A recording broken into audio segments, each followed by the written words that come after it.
See, all I want you to do is be my love. My love. My love. Ain't another woman that can take your spot, my love. My love. Baby, you don't know what you do to me. Between me and you, I feel a chemistry. I won't let no one come and take your place. Cause the love you give, it can't be replaced. Topics for y'all. I'm gonna give like my single perspective. Okay. Mrs. Tyra is gonna give us a married perspective. I guess my first like question or topic of discussion was dating. And I feel like, and this is gonna also touch on like Laurie Harvey. Okay, that's my girl. I don't care what nobody say, but I feel like it's really important that people date. And absolutely. And it's not just like dating when you're single, dating when you're in a relationship, dating married, dating your friends. Not like romantically, but like friend dates are important. Which touched on Galentine's Day. I had a discussion with someone and I lost my train of thought there quick. I had a discussion with someone and they talked about Laurie Harvey, like she just doing too much, yada yada yada. And in my head, I'm like, she's doing what you're supposed to do. You're supposed to date. You don't have to be tied down, nor do you have to like date someone, fall in love. Right. Sometimes you don't have to be in a relationship with everybody that you date. Yeah, like literally. And this is coming from someone who has done it. Okay. Granted, she's a celebrity. So of course, like anything she does, she broadcasts. Like that's how she got popular in social media. So like That's how people knew who she was. They knew Steve Harvey have kids, but she's not even his daughter. That's his wife's daughter. So now that I didn't know. Yeah, that's his wife's daughter. She gave them all the same name, which is cool because they got married. He adopted the kids, whatever. But long story short, I feel like she's doing literally what you're supposed to do. Okay, so because I'm married, I kind of look at it a little differently. I look back to before me and my husband got together, and I did date, and I did it without intentions on committing because I knew at that time I was getting ready to go to college and I wasn't in the mindset of I want to be with somebody because I was going to Chicago. So I did have what they will call, and y'all don't judge me, a roster. I did. Period. Why would they judge you? We encourage that over here. So I'm actually writing a book about it. Okay, so about what? Girl, everything from summer 2012 up until now. Yeah. I'll try to let you read the first chapter. Yeah. Ooh, that's gonna be good. Yeah, it started out good. I'm like, I'm gonna keep on with this. That's gonna be really good. But I never had intentions on like settling down, especially at that age. But I just happened to have found someone that was compatible, that was patient, stood out from the rest, wasn't trying to push like a sexual agenda. Because coming from a completely transparent perspective at that time, I was also a virgin. So I'm not looking for anybody that's like sexually motivated to have a relationship. Yeah. So that will automatically turn me off. Now, if you want to go hang out, you want to go to the hookah bar, you want to go to the movies, you want to, back then, just saying, back then, that's what I was on, but it was never like, I want to settle down. But now that I look at it, like I'm getting ready to be 30, it's really about your mindset and your mentality and where you personally want to go. I knew that I wanted to be a wife. I knew I wanted to be a mother. I knew that was kind of like in the cards. I knew how I wanted my life to go.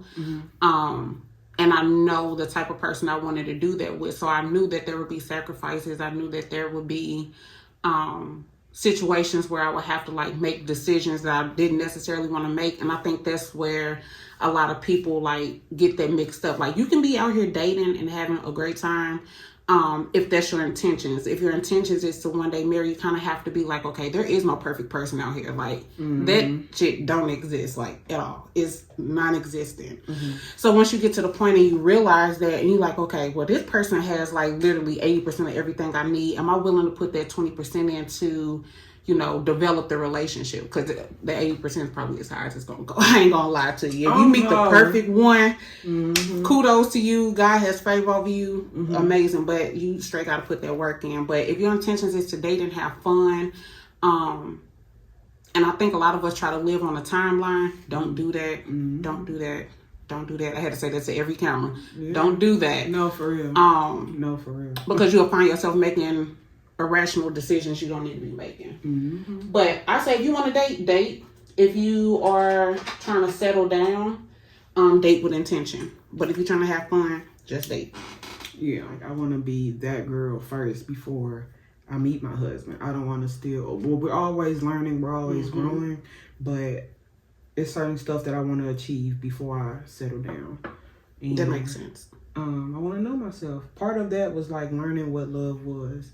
I didn't really know how to receive love or give it. Like, growing up, I was like Helga. Like, if I like somebody, I was mean. You can't be that. I'm still kind of like that, but like, can't do that. I was mean. I'm not like that no more, but still, like, I just didn't know, like, how to show that I loved you or show that I cared about you. Or that makes sense. So I had to learn what that was first. So I knew now and then, like, I'm not ready to be nobody's girlfriend. I'm starting to hear a popular term with soft girl era. I have a really, really strong opinion about that. And I say that because we want to be in our soft girl era so bad. But we basically mentally and emotionally beating these niggas up. Like, no, for real. Like, you can't have it both ways. Like, if you want to be a soft girl, you have to, like, learn a little bit of vulnerability. Yeah. You have to learn how to be soft. Like, and you can't. Exactly. And I mean, a lot of times because of previous relationships that people find themselves in, you have a guard up. So you can't really enter your soft girl era until you've healed yourself. Exactly. Like, you can't do both. You cannot do both. And I think that's where a lot of people are, like, getting it mixed up at. I agree wholeheartly. Like, I do believe in a soft girl era, but I feel like that only happens, like you said, once you heal. Yeah. I'm not saying I'm in my soft girl era because I'm still healing, but I'm also, like, I'm not where I was as far as, I'm scared of love. Like, I wasn't vulnerable. I do have plans for Valentine's Day, long story short. Let me stop playing before I get it. All right. But my plans was self-care for sure. Like, I want to do, I keep looking at this like candle making thing. Like, they go make their own candles or perfumes. I want to do that. So they have one in Ferguson, and I love the lady that owns the place. Her name's Shelby Marie. Is it perfume or candle? It's perfume. Ooh, so you have been? I haven't been, but I used to buy her products all the time, and I love them. I used to get her body butters. Only bought my body butters from 3 people, and she was one of them. I definitely. So she opened up a fragrance bar. As far as Valentine's Day, did you have plans? I know, like, as a married woman. So we do have plans. This is our last Valentine's Day before the baby comes.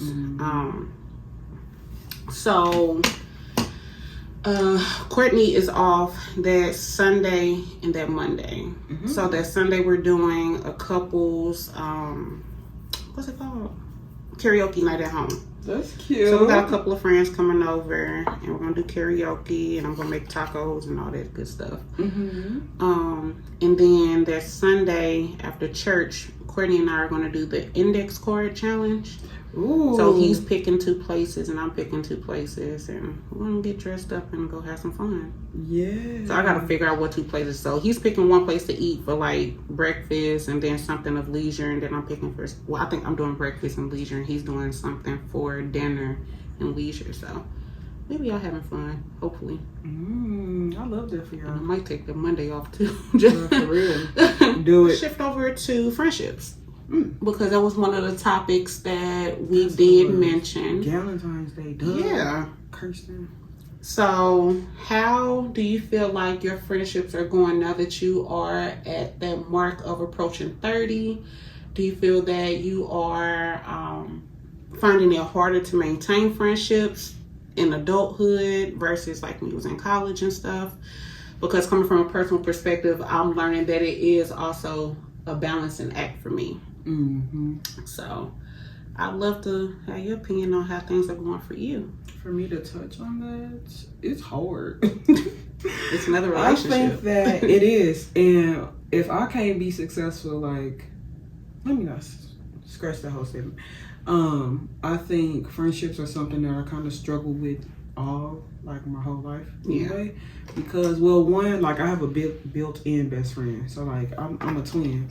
So I would approach, when I was younger, like, I would approach a friendship, like, whether we cool or not, like, I got a sister, so, like, I don't need you. But, like, I realized that that's not really a good way to, you know, treat people or, like, be a good friend or letting people know they're disposable. That's fucked up. But, yeah, I think that that falls back to me, like, learning how to love and, like, being able to give and receive it a certain way. Because people aren't disposable. Like, I don't believe that now. It is still hard for me to, I'm not gonna say hard, but it is a little challenge to maintain friendships only because I'm still changing and learning and growing. So some stuff that, like you said, like in college, it won't fly today because I'm not that same girl. Other stuff like, I'm not the friend, I've never been the friend that we would talk every day. I do have one friend that's like that, but she will call me. Like, and I love her to death, but I don't need to talk to anybody every day. And I have to learn to, like, compromise, because just because I don't need that doesn't mean that I can't be there for a friend when they need that. But, like, I love the people that I have in my life. Don't get me wrong, I really do. But recently I've found myself disassociating, not out of, like, not wanting to be around people or being fake or anything. It's just that I don't think that there's really anybody that can help me through, like, those moments right now. Yeah, so I just kind of like, So instead of me bringing it to you, a person that can't do nothing about it, I'm gonna handle it. You know what? I got into it. I ain't gonna say get into it. I have a friend and me and her have, like, all these, like, deep conversations. And she hates when I do that, long story short. Like, we've fallen out for, like, years. Or a good year. Because of the fact that I do that. When I'm going through something, I'm a retreat within myself. I fall back from everything, everybody. Like, I self-isolate. And it's nothing personal. It's never personal. Yeah. And I gotta handle this myself. I don't know if she understands that. Like, so this is in the past. Like, we good for sure. We good. But growing up, keeping in mind we're still young, it's kind of like, this is the only way I know how to cope with stuff. This is how I always cope with, you know, any issues that I was having. Like, I need to literally figure this out. So I think you're taking, you know, the same route, and there's nothing wrong with it. And I think people, like you said, should understand, because it is your life, you know? And then it's all perspective too, Coop. Yeah. It's perspective. Like, I never expect nobody to take things the way that I'll take them. I don't expect them to give me the grace that I would extend. Because we different people, you know? Yeah. And I ain't gonna lie, I have been, and you know me, I'm gonna also hold myself accountable. If I did something wrong, I'm gonna tell you. I did have a friend that I had from college, and we were really cool, but I couldn't be the friend at that time that she needed because she was going through a lot of stuff. Yeah. So I pulled away. Yeah. And I never even had a conversation with her about it. And it wasn't nothing that she did. You know, we all get to a point where we need something, or, you know, we want something, but I just felt like the calls every day were becoming too much. It's like draining. It is. And it's not that I had a lot going on in my life at the time. It's just that It's a lot. You need a lot from me. Yeah, and I don't have it to give back to you. So instead of me being a bad friend, like I'm just gonna kind of like isolate a little bit. Or start resenting you. But I feel bad about it now, like still to this day, because I never had a conversation with her about it. Like I wasn't accountable. Like I plan to have that conversation, but I never like sat down and like, yeah, this is what happened, honestly. Yeah. But that's something that I recognize. Do you think that you've had like any situations where you weren't necessarily a bad friend, but that you could have handled something a little better in a friendship? All the time. Only because I've always been that, like I said, distant friend. So I do sometimes feel like, oh, Kirsty, you need to reach out. Like, every time you talk, it shouldn't be them initiating the conversation. But I promise you, like, it's never this. It's never personal. But when I say I be having so much on my plate, when I do have a time to breathe, I don't even think about like other people or who I didn't, who I need to reach out to or X, Y, and Z. And I do feel bad all the time. I be like, dang, I need to start being more active, being a more active friend. Yeah. I can't think of any other like specific. I'm sure there is some because ain't nobody perfect, but there's definitely specific times where I was like, Kirsten, that wasn't right. Or I have a friend I get into it with all the time. And when I say get into it with, it's not like we're, arguing and like, we just have conversation. And she holds me accountable and I love her because I feel like I grow so much after we have these topics or like these conversations because she tells me like, this made me feel like this and I didn't like that you're moving like this or like as my friend, X, Y, and Z. Now, I can hear her out all day long, but if I'm going through something or life is life and at the moment, there's nothing I can really do but at least acknowledge her. Exactly. So just acknowledging the fact that other people got life going on too. I can't always use that as my excuse. Yeah. I need to just be... But some people handle life better than others too. They do. They definitely do. And God got his favorites. I love to tell people I'm one of his favorites, but sometimes just life get a hold of me and So it's like you said, it was balanced. I got another one. Okay. Work friendships. Ooh. Have you developed any of those? And I'm asking specifically because me and you are kind of similar in a way because we are at home most of the time working. Yeah. And that can be a struggle all on its own. Yes, it is. Have you been able to develop work friends? I'm not gonna... So I have in the past. Okay. Like at this job, not so much like friends, but there are people, well, like one or two girls that I can like reach out, but kind of like work related, but we have crossed the line because we literally just met, I want to say like 3 weeks ago. Okay. So like, even though I've been here for 2 years, we started all the same time. We just met a couple weeks ago, and they're both moms. So like, they have a friendship. Okay. But I can't really relate to them in a sense because they're new moms. So they both like was pregnant at the same time, went on maternity leave. Like they do what they do. Understandable. But at my old job, it's people at my old job that I'm still super close friendships today. Oh, wow. Like we go out all the time. Like we was legit a family. I love that. But I do think that sometimes it can be hard because, in my opinion, I don't know what line to cross. Like I want to stay professional because since we work from home, the only time we can talk is at work. Makes sense. So I don't want to like, if we're in a meeting,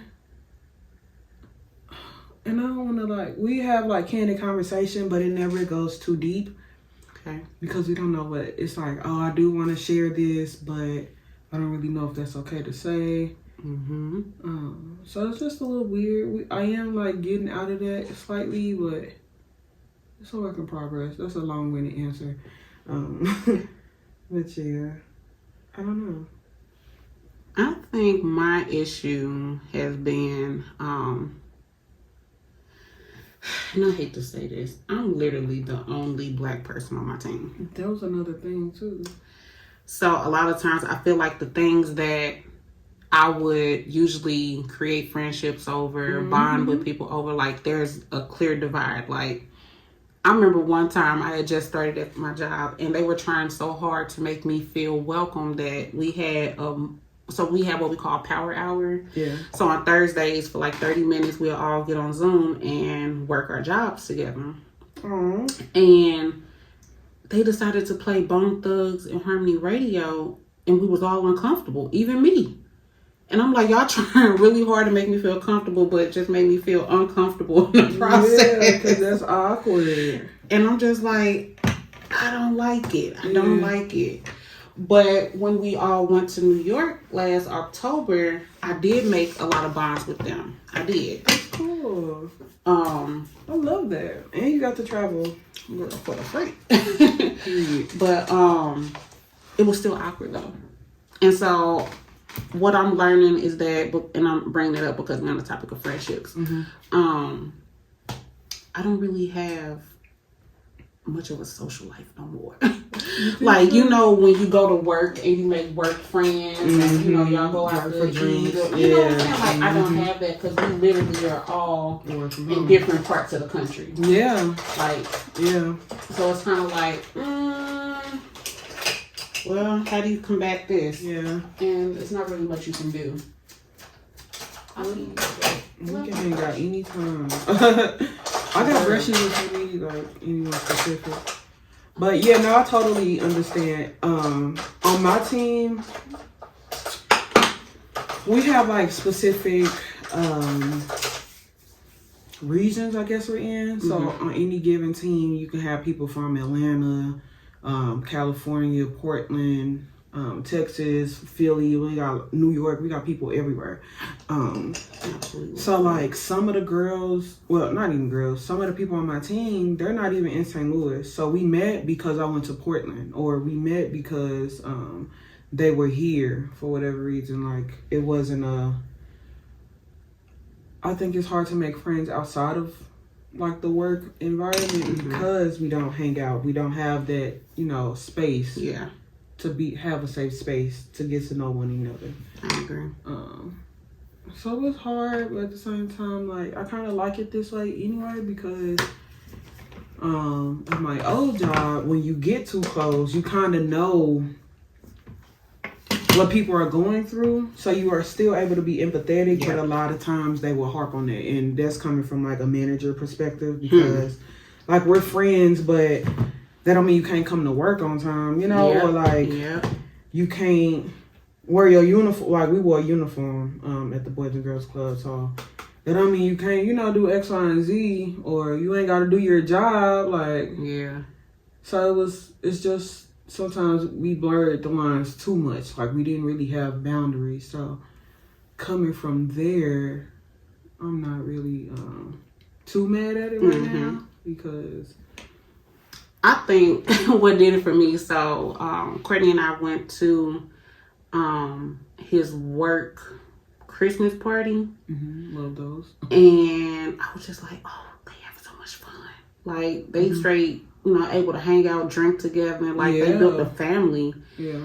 And I'm just like, I feel like I'm missing that in the workplace, you know, like don't get me wrong, I'm really satisfied with my job. Am I planning on going anywhere? No, hell no. Hell no. But sometimes I do miss, you know, being able to have like that camaraderie, you know, being able to do those type of things. I love that. So yeah, I think work friendships are important to a certain extent with boundaries. Long story short, if you had to set up the perfect like friend date situation, funds not being an issue or like timing not being an issue, what would that look like? I'm happy you brought this up because I actually have an idea for that. So they have these little igloo things on Amazon. They're like, I think maybe like $400 or $500. But you can seat, I think like 12 people in them or something. But I would do that up really nice. Yeah. And I would have maybe like 6 to 8 my girlfriends. Mm-hmm. And I would ask Courtney to cater. Yeah. Just prepare a couple of little dishes. Does he do that? Like, Okay. Yeah. Have him prepare a couple of things. And bring the speaker. Yeah, just and we're gonna have a good old time. Yeah. Just a good old time. A good kiki. I love that. I love that idea. But it was something that I was considering doing before, as like a birthday thing for myself. Mm-hmm. I'm like, why do I gotta always plan on birthday stuff? Yeah. So I quickly backed out of that. It was still friends, related. Mm-hmm. But it was more so like just learning from your friends Mm-hmm. and being able to provide different perspectives. I never want to be the smartest person in the room. Yeah. So that was also part of the reason why I had to like, and not say smartest, but like most experienced. It's not even like book smart. Mm-hmm. It's more so like, I don't ever want to be the person who has experienced the most or always learning from somebody, and I can't learn from, never learning from someone. Someone is always learning from me. Mm-hmm.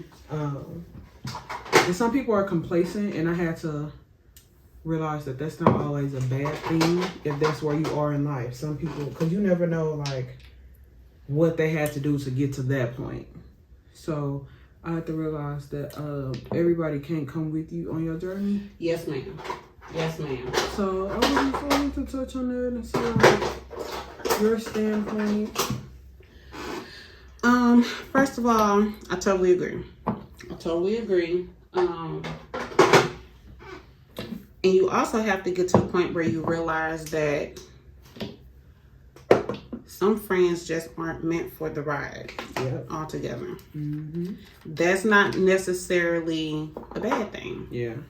That doesn't mean that the friendship was trash from the beginning. Mm-hmm. It just means that you and that person are at different points in your life to where it just makes sense to have that little bit of separation. Mm-hmm. I strongly believe that you should have friends that you can have conversations with, that you can learn from, that, but what am I trying to say? You don't want to get to a point in your friendship where the conversations aren't elevating either one of you. Yes. Like, yes. High school, that was cool. College is okay, but now we're grown. Like, what can we bring to the table? Mm-hmm. Like, you're not going to date somebody that isn't going to bring you anything outside of your comfort zone that's not going to help you elevate. So why would you settle for a friendship that'll do that? Yeah. So sometimes you do have to be like, yeah, this isn't what I want out of a friendship. Mm-hmm. And kind of be okay with it. And it could just be at that moment. It might come back to another point in time where that person is like, hey, guess what I just learned how to do? Or let me tell you about this. Things change. Yeah. Even though that like jealousy is a normal thing, whether they were to admit it or not. And it doesn't mean like, oh, I want what they got. It's kind of like motivation. Yeah, literally just being able to motivate your friends to a certain extent. So I'm not saying go out and be jealous, and jealous don't mean envious, like in a malicious way. I think you really hit it when you said malicious. Like, yeah, you can, for lack of better words, want what someone else has. Yeah. And not have any ill intent behind it. I'm not gonna trash talk you. I'm not gonna, Yeah. But it's just motivating me to do better. It's motivating me to work harder. It's more, I think that's normal, and I literally had to let a friendship go because I feel like it was to the point that like I feel like they were always trying to one up me. I did this. So, okay, you did this, congrats, but I'm doing this. Like, you don't even know how hard I worked to X, Y, and Z. But I'm like, that's not even a topic of discussion right now. So, like, I think it's okay to acknowledge, like, hey, I'm a little jealous of this, or, like, I'm feeling this way. And we can talk about it because that's not something, you don't pick and choose when you're jealous. Like, you don't pick and choose. That's a natural emotion. Yeah, like who you fall in love with. You can't pick and choose what you're upset, but you can choose how you treat someone based on that emotion. Absolutely. So I think that's a conversation that people, they're not ready to have.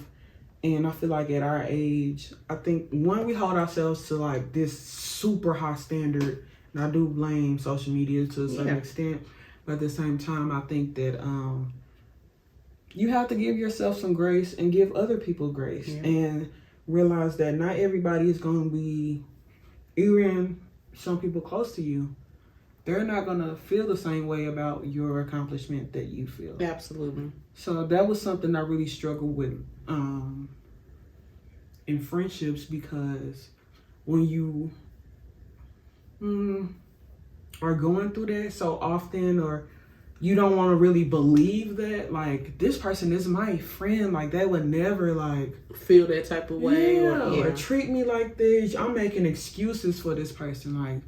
But once I sat down and analyzed it all, I was like, no, this is not how this is supposed to feel. Like, I should not feel bad or feel like I can't share this moment with you, and vice versa. Like, I have no issue telling my friends, like, ooh, I'm so jealous. And even if it's like a light banter, like, I mean it. Like, I am jealous you got to go out of town and I didn't. Like, I am jealous you got this promotion. But it's not like I'm gonna come steal your life and make you feel bad type of thing. It's like, oh, I need to work harder. Like, now can you show me, like, what's going on, how you got here? I was hoping you was gonna say that. Because on the other end of jealousy, there should be a person that's willing to be like, well, girl, let me show you how to, you know, like, it should be that. I ultimately had somebody to come to me and say, hey, I'm jealous of you. Damn. And it caught me off guard. How did you feel though? Like, immediately I felt uncomfortable. Dang. Because I didn't feel like the things that she listed that she was jealous of were something to be jealous of. But that was my perspective. But we were able to have a conversation and kind of like talk through, well, this is what it really looks like. Yeah. This is what really had to happen for this to be a realistic thing for me. And people don't do that. Like, they just see and they be like, I'm jealous. No. What glitters ain't gold. Well, everything that glitter ain't always gold. So, like, having that conversation, I think that's important. It is. It is. That's straight crazy, because I'm glad you did that. Like, well, I've been on the other side. I've been jealous before. Like, I don't know if you... Here I go being transparent. But when we were in high school, there was a girl named Jada. She ended up going to SEMO. I know Jada. Jada was super smart. Super smart. Super like, pretty. Love Jada. I'm telling you, every test we took, I would get an A on it, but she would get an A+++ on it. And I'm like, bitch, you're making me look bad. But instead, now my A ain't good enough. Yeah. So instead of me just being like, you know, bad mouthing her to other people or whatever, it was just like, okay, I'm hella motivated now. Like, I really want that. So what is she doing that I can be doing? But let me sit down and talk to her. Like, she had study habits that I wasn't willing to pick up. I didn't want those study habits. They were stressful. And so then at that point I was like, you know what, girl, you can have that A++. I'm gonna take this regular old A. And oh, hey, girl. I wasn't even paying attention. I'm sorry. I was like, girl, you could take that A++ and I'm gonna take this regular old A and keep my social life. Yes, for real. But that's what I'm saying. Like, sacrifice is a big thing, and a lot of times, like, people be jealous but don't want to make the sacrifices to get to where, like, if you're really jealous and you really want that life or want whatever, you have to work for it. And I think having that conversation, like you said, like, hey, this is how I got here. Don't be jealous. You can have it too, type situation. I think that's good. So, but I never took it to where, like, I'm finna go bad mouth her. I'm finna make her feel bad. Like, it ain't even that serious, y'all. Like, if you really want to level up and somebody doing it, just go have a conversation. Like, and sometimes, and my thing is, not everybody's gonna be willing to share their secrets, but at the same time, you might meet somebody who is. But just say something. Is there anything that you kind of just been like, okay, I'm gonna take this out, or I'm gonna add this to my routine, or, you know? For me, brushes are key. Mm-hmm. At first, I used to do my whole face with a sponge. Blend my foundation with a sponge. I will. I still like. I start with a brush now, and then finish with a sponge. Mm-hmm. Same. But like, at first it was straight sponge, and then like same with concealer. Now I only use my brush to blend out my concealer, because I realized that brushes are just more full coverage. They keep the product exactly where you want it. It's not gonna take away any of that product. So less is more when you're using a brush. And then application wise, I learned like what works for like face types. So I'm able to like do my makeup and yours and be a little bit consistent as far as like what to do, how to combat like any blemishes, or not combat, but like, you know, work around blemishes, dark marks. Yeah.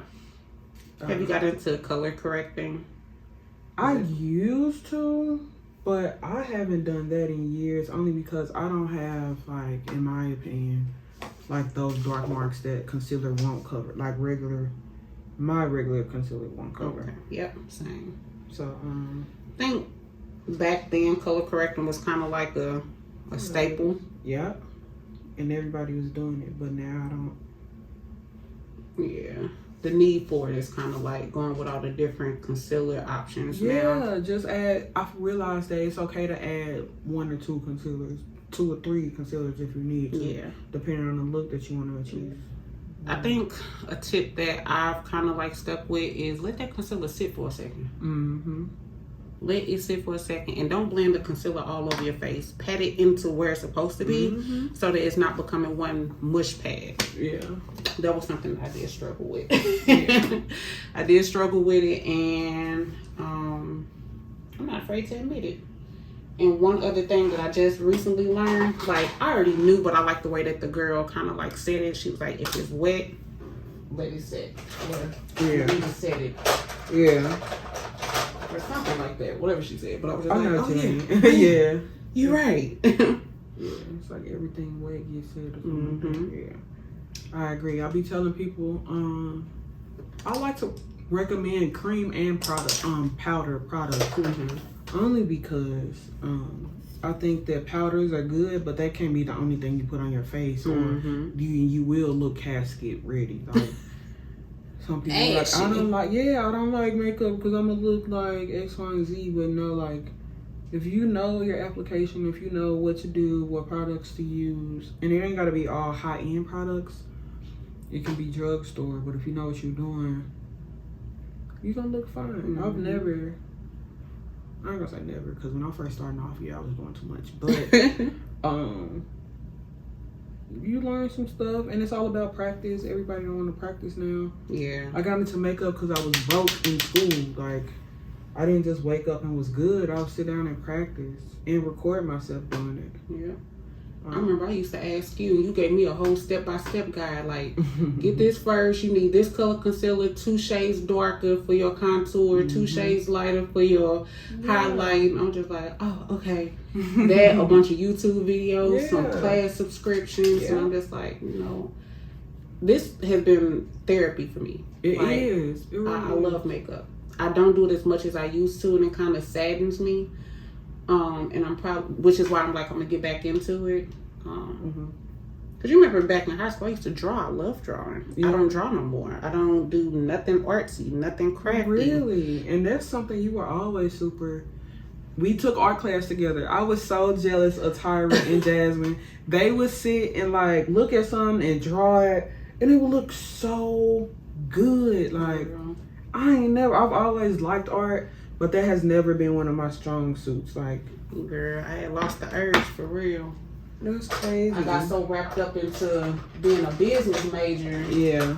That was the important thing. Yeah. And if y'all on a creative path, keep it going, y'all. That's all I'm saying. Definitely. Like, don't let it go. Just don't let it go. So do you think it's a like use it or lose it type situation? Yeah, but if you're passionate about it, you can get it back. Okay. You can get it back. And I hate it. But would you be where you are today if you think that? No. Sometimes I do feel like, girl, you spent all that damn time in school and blah, blah, blah. But I just recently made a post about that. About, you know, all that time I spent in school and actually wanting some time to be able to enjoy the fruits of my labor. And now that I'm kind of like, ooh, school's done, I'm kind of like missing it, you know? I just had that conversation with a friend. We was talking about the black girl boredom. I don't know if you've seen that like TikTok conversation. That's a thing? Yes, black girl boredom is when black women, we get bored, we feel like we're not doing enough, or you know, like we're missing something, or whatever the case may be. You're bored with life, we're not motivated to a certain extent, and we go out and we get a new skill, we go to school. That's what I've been people getting their PhD, like a lot of that, they started naming that black girl boredom, and I agree wholeheartedly because I didn't know it was a thing. I don't know if it's a thing. It's just, I thought where I saw it was just some girl on TikTok talking, but she was so valid with everything she said, so I started calling it that. And then when I brought it to my friend, she was like, I agree, like that's why I'm still in school, like that's why I'm, you know, X, Y, and Z, and I was like, yeah, because I was thinking about going to get my master's. Like, I've been out of school for about 4 years, and in my head, we're like, what's next? Like, I feel like we should always be doing something, and I think that is a black girl thing. Like, I think that we're always looking for the next way to elevate, which isn't bad, but I think sometimes it's okay for us to sit back and be like, this is cool too. Right. This is what I work for. Yeah, like, just enjoy the fruits of your labors, you know, low key. But I do think black girl boredom is a thing, because I was just like, I'm finna go get either my master's or I'm going to cosmetology school. Girl. But I wouldn't mind cosmetology school. That's what I told. But it just seems so taboo for me. Really? It does. I don't know why. It just seems like something that I shouldn't be doing in my mind, just because I guess I was programmed to where you're a businesswoman. Why are you trying to get into the creative arts? Like, why are you trying to express yourself? Like, and I feel like that was kind of like taken from me, you know, being able to do that. Okay. But I thought about going to Launch Code, you know, it's free. Yeah. You know, if I ever wanted to pivot careers, that's a great way to do it. Yeah. It's like, how do you love on yourself? Like, how do you show yourself love? What do you do for you? So, me personally, if I'm being downright honest with you, what I'm going to do, I'm still trying to learn that. I'm still trying to figure out what it is that Tyra needs, because for the longest time it's been about everybody else. And I had to stop doing that, because what am I going to give to my child? Like, what am I going to give to him? And so recently my thing has just been candles. I've probably developed an unhealthy fascination with those. Really? Perfume. I've fallen in love with trying different perfumes. That's been What's cool. your favorite one? Your favorite candle right now? Your favorite candle right now? Right now, not like in general. Something champagne. Champagne pop. Nah, it's from White Barn. Oh, that might be. But something champagne, strawberry champagne, rose champagne, something like that. I can't quite remember. And then perfumes are hard. I've really been liking Empowered by Rachel Zoe. I think that's one. And then I've been using what the hell is the name of the other one? I like Kinsey. And then Aqua something, but it's one of the MFK perfumes that I really like. But girl, I'm going to a wedding or a funeral perfume, so. That sounds expensive. I feel it. But we were doing the Scentbird subscription for like a long time, and I just like really fell in love. Would you say, like, is that something like gifting yourself is a newfound love language? Or so not from others, but for Tyra, would you say that gift giving or like buying yourself as a love language that you just develop? I'm gonna say yeah. Alright. I'm gonna say yeah. Mainly because I'll take my money and I'll go buy things for others. Mm-hmm. And then it's like, Tyra, What about you? you forgot about little old you. Mm-hmm. And so what you gonna do about that? Mm-hmm. No, for real. So yeah, I will say that I've been putting a little more effort into being intentional with myself. Yeah. I'll give it that. Okay. Yeah. So what about you?